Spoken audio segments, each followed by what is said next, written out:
All right, good evening, everyone. My name is Karen Jones. I am the Associate Controller for the Business Office, and I have been with Union Institute and University since February of 1989.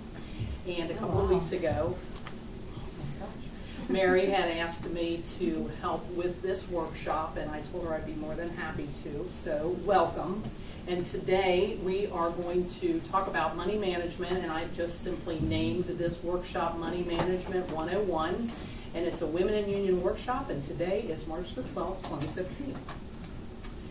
A long time ago when I took a speech class at the University of Cincinnati and graduated I was told that when you address your audience, you tell them what you're going to tell them, then you tell them what you told them.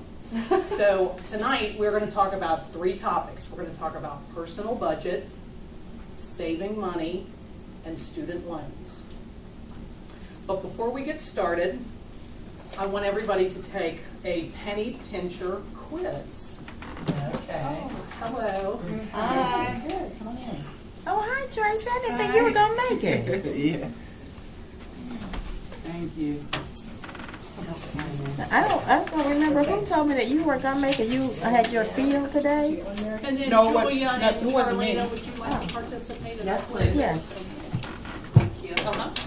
And I have pencils for everyone if you don't already have a pen or a pencil. Well, I'm glad to see you again.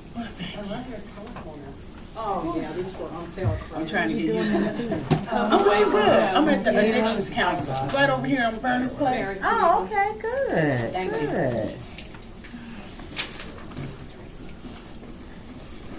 All right, take a couple of minutes. This following test will help you determine how good of a penny pincher you are, and the better able you are to pinch your pennies, the better able you are to save money, which is topic number 2. But saving money lends itself also to creating a personal budget.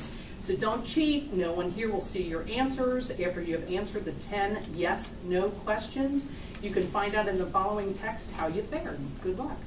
So number 1, I buy things when they are on sale in order to save money. Yes or no? I replace my car every 5 years or less. Yes or no?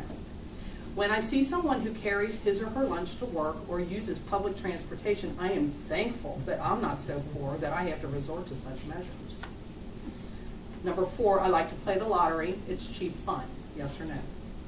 5, I prefer designer label or name brand clothing.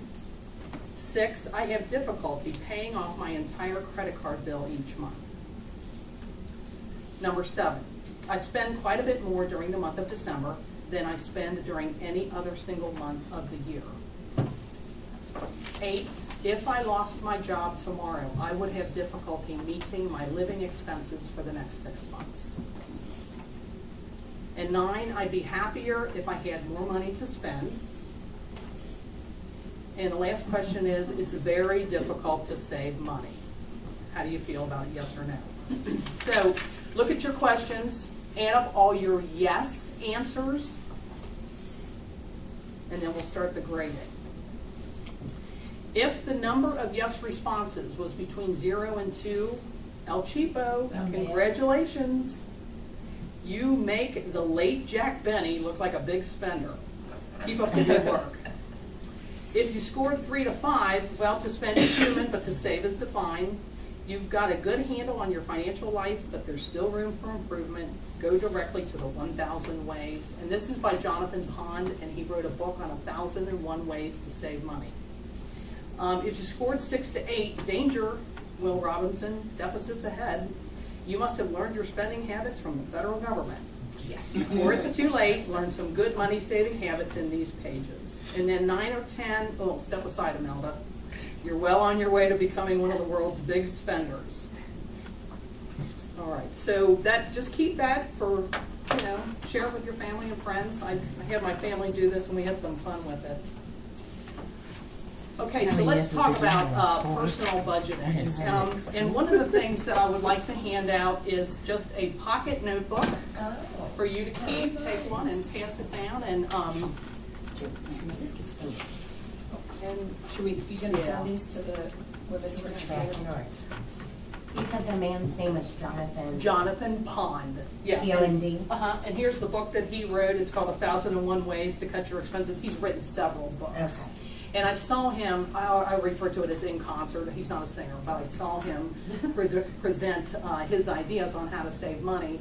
And he says that people who spend more money than they need to on cars are very foolish. And the cars that and he lived in a very nice neighborhood, but the car that he drove was a beat up automobile that would get him to work and back again, and his neighbors hated him for it because it would bring down the affluence of the neighborhood, right? And he said it's a mode of transportation, it's not a status symbol. So stop spending money on cars. I loved that about him. Are you familiar with Dave Ramsey? Sure. As well. Yeah. Okay, so wants versus needs. Let's talk about that a little bit. What is, and the reason that you need to know the difference between a want and a need is, if you ask yourself the question, can I safely live without a place to eat, without clothing, and without something to eat? And the answer, of course, is no. Those are the bare necessities, the simple bare necessities. That is a need. Needs are rarely negotiable. Wants, on the other hand, are I can live safely without fill in the blank. If you can answer yes, then chances are that yes, the most recent Lancome product on the market. You know, you spend $35, you get $70 worth of goods and services and in a bag, and they offer that all the time, and it's the biggest trap because, you know, eye cream. Well, if you talk to people in the market, it's anyway. I digress. Or a night out on the town, or tickets to the opening of 50 Shades of Grey. Can you live without that? Yeah, you can live without that. So that is a want, and it's not a need. Secondly, define your goals. What is it that you want to accomplish? What Charlena was talking about earlier, going to Atlanta, that's a goal. So in order to meet that goal, what does she have to do? She has to plan ahead. She's not going to wake up the morning that she's going to Atlanta and say, I'm going today, I don't care how much money I don't have to spend, but I'm going. No, you don't do that. You think about what goals you have and you work toward that goal. And the sooner you recognize or list your goals, the faster you're going to be able to work towards maintaining and achieving those goals. Thirdly, for a personal budget, of course, you need to gather your expense documents. And these are things that you spend on a daily basis, drive-through food items. You know, you're having to put oil in your car every single day. Starbucks daily addictions. Then there are weekly items that you spend money on, monthly, quarterly, and annually. So all of these expense documents should be in an easily accessible format to you. The bills that you pay, the online, either online or by paper, and the receipts that you have gathered up in your purse or your pocketbook each day as you spend your money. Then to create a money map, you can do it, of course, one of three ways, either with paper and pencil, or using Excel or Quicken, and that is the website to download Quicken, and Mary uses Quicken and she really likes it. Or a phone app, and there's an iTunes spending tracker that you could download onto your phone and track your spending habits. Is that a free? It is. Oh, Yeah. that's a good one. Then paper and pencil, if you're not Excel savvy or you don't want to download an app, paper and pencil works great. And I've handed out these memo booklets. And what you can do is assign your spending category to each page. Like, use this one for groceries. Turn a couple pages to give yourself some space. Use this one for gasoline. Use this one for miscellaneous, and so on, until you have captured all the categories of spending, that all of the ways in which you spend your money, you know, throughout the day, the week, the month, or the quarter. And then simply add up what you're spending your money on based upon those receipts, because later you're going to take that information to this wonderful worksheet that Charlena has created and uses personally. That's what the iTunes spending tracking app looks like.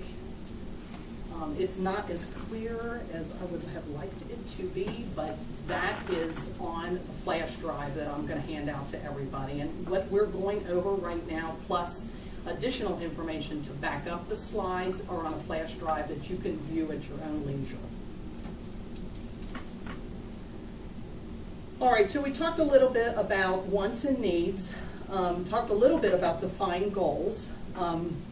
But, in order to develop a savings strategy, you need to define your goals. This exercise reminds me of a required reading text in college. There's a book written by a person by the name of David Campbell, and it was, if you don't know where you're going, you'll probably end up someplace else. My current goals are, just like Charlena, to travel. I want to visit my son in Florida. I want to continue my current exercise routine and grow my retirement account. So in order to do those things, I know that I can't overspend. I need to save some money.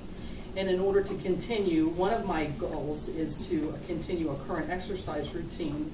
I know I need to get to bed at a decent hour so that I'm at the gym at 6 o'clock in the morning so that it's not packed, and people need to find their own time and space to do that. But exercise, of course, is very important, and diet and exercise seems to be the prescription of the day, but it's something that you need to do, because if you're too tired to take care of finding out how you're spending your money, then you're just going to keep spending your money, and you're not doing yourself any favors. A couple of years, several years ago, I took a review course, and our instructor spent an entire session on healthy living. And at the time, I thought, what the heck does this have to do with how I have to live my life, in my financial life? Well, I realized that now, if you're not taking care of your health and you're sleep deprived, you're not going to maintain your goals. So, can't stress the importance of that. Then we talked a little bit about gathering your expense documents, and you will realize that some of your expenses, as we mentioned, are daily, some are weekly, some are monthly. We all have quarterly bills. That's how our Cincinnati Water Works bill comes. And annual. Some of us pay our life insurance on an annual basis. So save your receipts and your bills, and you'll be able to fill out this worksheet, which on the flash drive is included in Excel format. And if you take a look at some of those categories, the upper left-hand corner is your monthly income. And that's a simple thing to fill in. You can do it one of two ways. You can take your W-2 that has all the information on it regarding what you've earned for the year. It has in most W-2s, we'll have a gross to net calculation. We'll have your gross income minus all of the statutory deductions, federal income tax, state income tax, local income tax, and then all of your deductions for your medical, dental, life insurance, and so on. So you want to put the gross dollar amount up there, because on this spreadsheet that Charlena has provided for us, there is a section in the lower right-hand corner that will talk about tax deductions. And then on the left-hand side, you can see that there are categories for household and housing. So, we all know how much we pay either for our mortgage or our rent. We know approximately what our phone, and this is not something, what I'm going to recommend to you is that the first time you fill this out, complete what you know, and then continue to save your receipts and your bills, because this is not a document set in stone. You will constantly be tweaking this and changing it and deciding how you're going to rob Peter to pay Paul, so that you'll get so good at using this that after a while it'll become second nature, and you'll know, okay, I've got enough money to go out to dinner this month twice, but if I go out 3 times, I got to give something else up over there. And in the entertainment section, in those other categories, whatever's not already listed, you can give your own.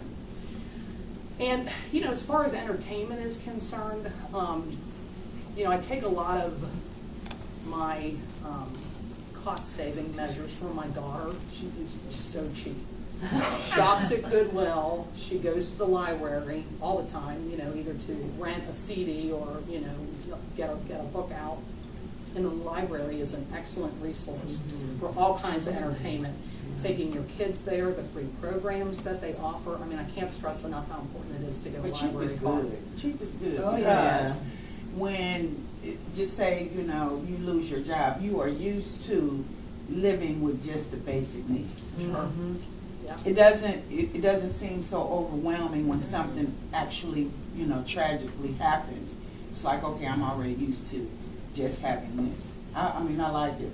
I like being cheap, even though, you know, I like nice things, but if I can, I just want to save money. I just want to be able to have some money in the bank. When something happens, I can go to the bank. Yeah, so you have that emergency fund in the event that I you just need want to it. be able to save money. I Yeah. mean, there's nothing that long term that I see that I want to do. Maybe next year, 2016, go on a cruise for graduating this year. But we're talking about a whole year. You know what Right. I'm saying? So, but cheap is good. Just to add on that a little bit, you know, I think those of us who have struggled, you know, somewhat, have a real feel for needs versus wants. You know, because for so long, I know I had to just focus solely on needs. And thankfully in that process, my wants, I figured out, weren't so important. Right. You know, they're not really so important. So, And if you can focus in on that, it's going to be easier to fill out this sheet Yeah. because you already have walked the walk and talked the talk. right. Okay.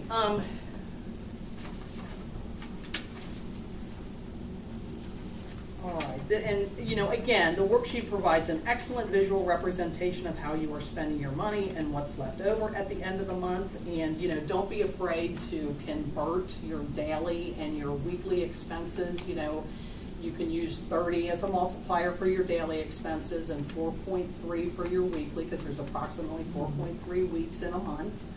If you're paying something quarterly, you're just going to take that amount and divide it by 3. Okay. And on your W-2, your gross income, your divisor is going to be 12, because there's 12 months in a year, and your W-2 is for a whole year. Carol, do you want to point out that on another, farther down on that list, is a line for student loan payments? Yes, yes, Okay. yeah. I did not capture both the top part of the personal monthly budget and the bottom, but there is a section, in fact, that allows for you to plan for student loan repayments. Yeah, so that you know what the impact that's going to have on what you can do with anything else, what you've got left over. Once you plug that in, that gives you a pretty clear picture of what your spending patterns, how they may have to change. I think right now for me, what I'm trying to do is pay off like some smaller bills to free that money up, because school is going to be, you know, over with for me soon, and I'm going to need that money to be able to make those payments. So, you know, I've always learned that you start with, you knock the smaller ones out, and then you gradually go to the bigger ones. So that's what I'm in the process of now. It's like getting the smaller ones out. It's funny because I owe like $21 on my Macy's card, and then this commercial comes on. One day sale. One day sale. And then they send me a card this in the is what mail you with do. an extra 20% off. And I'm like, Don't I listen. said, no, I threw it straight in the trash. I'm like, I'm trying to pay this bill off. I want to pay it off. So, you know, but yeah, I'm trying to free that money up because it's coming. Yeah, and of course, if the interest rate on the debt that you've acquired is higher than the interest you're earning in any passbook savings account, which of course it is, because that's negative, you know, whatever, actually, you know, 0.01. If you go to a credit union, and it's a little bit better than a savings and loan in a regular bank.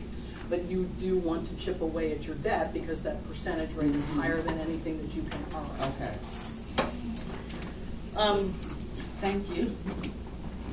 All right, so that's the monthly budget, and when I pass the flash drives out, you know, when you want, you can load it into your PC and open it up, and it's an Excel spreadsheet, and it already has the formulas within each one of the cells, so that you are entering your actual, and then after you're finished, eventually your actual becomes your projected after it's been tweaked. You know, if you know, based upon 2 or 3 months worth of spending, that you're spending $200 a month, $300 a month at the grocery store, And you can figure a way to maybe shop at Aldi's instead, or go to, you know, Kroger's or any of the other stores and use coupons. You know, buy in bulk at Sam's Club, but you have to weigh the price of the membership against how often you're going to use it. Eventually, your spending habit will allow you to project what you know you're going to spend at the grocery store. And with growing families, you know what you spend now, but whatever you're spending, maybe in baby food and diapers, you're not going to spend later on. You know, babies are a little bit more expensive.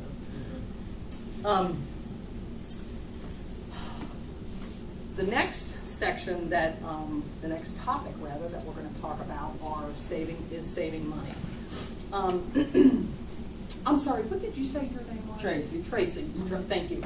Tracy, you mentioned just a couple of minutes ago, you know, to live below your means. And I'm glad that you made that distinction, because it's not just living at your means, but below your means, because it's the below that's going to allow us the extra at the end of the month to put into savings, to save for that rainy day emergency fund, or to get to Atlanta, or to get to Florida, or to have enough of a buffer to start paying off that student loan. So live below your means means having enough left over. The best cost-cutting tool is a good night's sleep. Chances are that if you really, really, really need, not just want the thing that you are so desperate to have, sleep on it and then decide on it in the next morning. If you're still thinking about it, then think about what you can give up in order to get that. But the impulse buying, which gets us so often when we're standing in line for the checkout, and of course retailers know that, and they feed to that addiction that we suffer from. So fight it tooth and nail. You know, I you just pop did a your lot, earphones though. in and listen to a I song. just did or- one. I ordered some shoes, and I kept looking at them, and I said, okay, I like these. I really like these, but do I have to have these? And so they are still in the box that they came in, because I'm going to send them back, because it's just a want right now. And so I'm going to send them back. It's just funny, because when you said that, I'm like, oh, I just ordered them shoes. So, yeah, I'm going to send them back. All right, a couple of other cost-saving tips in living below your means. Pack your lunch instead of eating out every day. You know, what I do at lunch is I take half my lunch and eat half my lunch. We walk, there's a couple people in our office that walk. We walk from here to Hughes High School and back again, so that, you know, we are ready to face the rest of the day. And it makes you feel better. It makes you feel good. Birthday and holiday gifts. Think twice about spending the amount that you spend, or set up a budget. You've got 10 nieces and nephews, you know, limit yourself to $5. They're going to appreciate, of course, more time with you than they are a gift that you give them. And basically your kids are going to be appreciative of the fact that you're saving your money so that they're not having to support you in your old age. Figure out a way that a family tradition can become a way to give Christmas presents. I know I do that every year. I bake this thing called sweet cereal mix, and it's like crack. It's so good. My whole family loves it. It's like crack. Yeah, and the containers that they come in, they just keep giving them back to me every year. I haven't bought new containers for my family for this thing for like 10 years. Wow. And, you know, I've gotten it down to a science where if I can find the ingredients on sale, I do that and buy in bulk, and I know I'm saving money, and I'm giving them something that they want, and it's a tradition.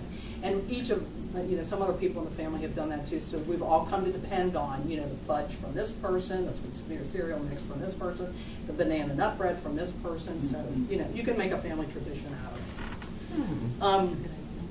Another way to save money is Newport on the Levee. Their movies are $5 before noon on Sunday. So, you know, who wants to spend Always $10 on a mad. movie? You know, you can get 2 people in for the price of one. If I can you go were see a spending new $10. movie for $5? No, it can't be new. But so what? Wait a little bit, you know, can't be new runs. Yeah, but if you $5. wait a little bit longer, you can get it for $4.99 at Walmart and keep it. Oh, there you go. Yeah. See? That's even Penny better. earned is a penny saved. But you can go see the new movies at the regular theaters for, I believe, $6.50, as long as you do a matinee. Yeah. Oh, before 6? Yeah. Okay. And, you know, another way that you can save money is look at your Time Warner, Dish, or DirecTV account. You know, some people have 2,000 channels. Do you need that many channels? Get a smart TV and a Roku. You know, stream your entertainment, and then, What is that? yeah, it is a streaming device. Is it like that stick they keep talking about? Yes. The Kindle Yep. Fire, or the It's about Amazon $40. How much? It's about $40, and that is all, you get Netflix, you have the Amazon. Some of the movies you do have to pay for, like you would go to the Red Box and pay $2.99 for a brand new release, but they have so many movies on there that are free. There's YouTube, there's channels galore, Hulu. So it's not a monthly payment? No. Well, because if you this- order Netflix, you're gonna pay $7, $7.99 and $7.99 for Hulu, but that's $15 as opposed to Compared to what I'm paying 100. now? Because I just Yeah. downsized on direct, I'm sick of them. I won't pay, I won't. Yeah, pay. cable I- TV is just. It's just ridiculous. I mean, Another good way to save money, pay yourself first through payroll deduction. You know, even if it's $5 every payroll, talk to your payroll person, professional payroll person, and have them withhold $5 from, you'll just have to fill out a new direct deposit form. Right now, there are a couple of banks in the area that are offering, if you open up an account, you get $300 within the first 10 days of the first direct deposit. Oh, yeah, that Chase hits the is account. doing that. Yeah, Chase is doing it, Huntington is doing it, their rate is, the amount that they're offering is $450. Huntington Oh, I is, yeah. know. I won't even open the account unless I have free money. They have to give it to me.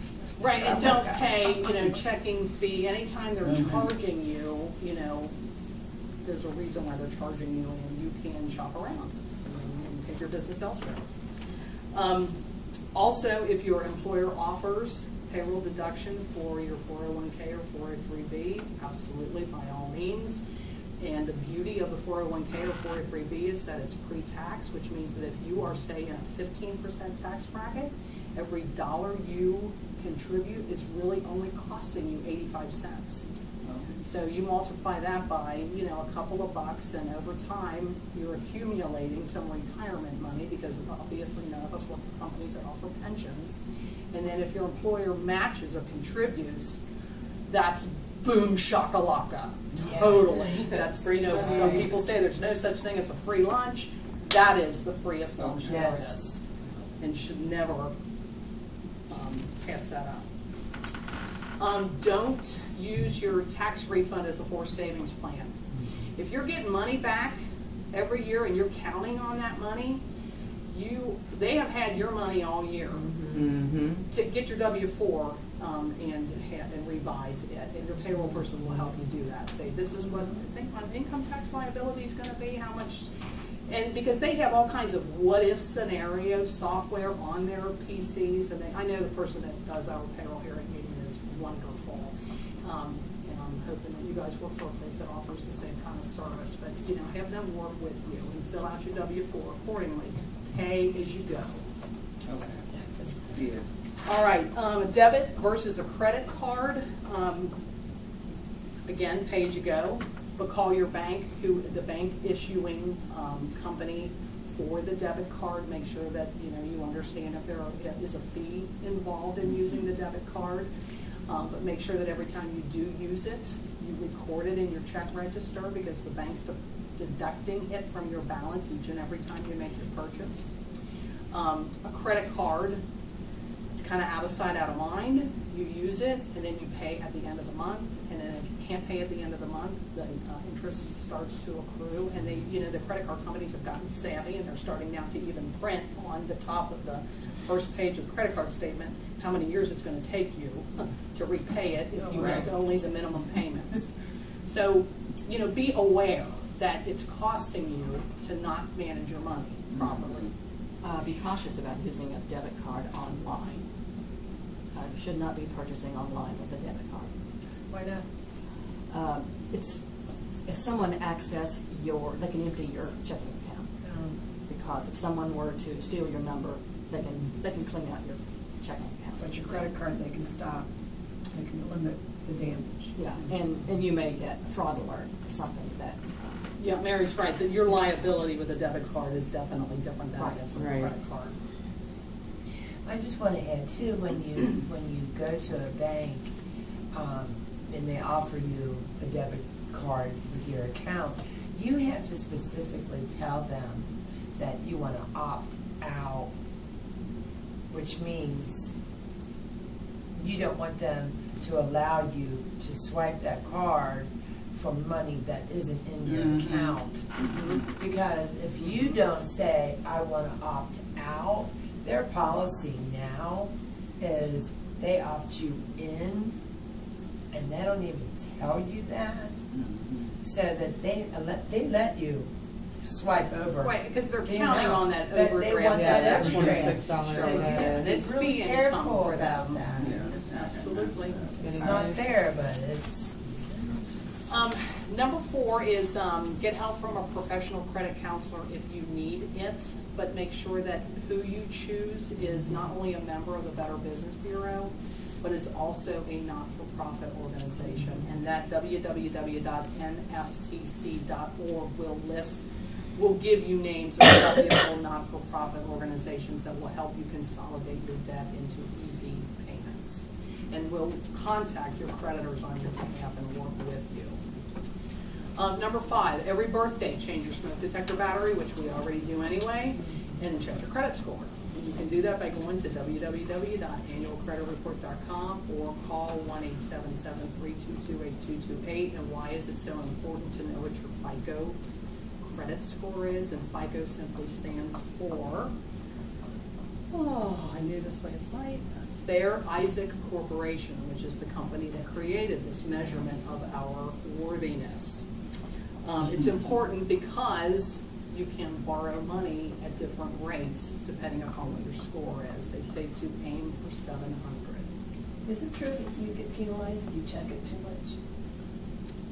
If you have other companies checking it for you because you're Yeah. applying for credit, that's a no-no. But if you yourself, Yeah. or check it, well, actually, it's free.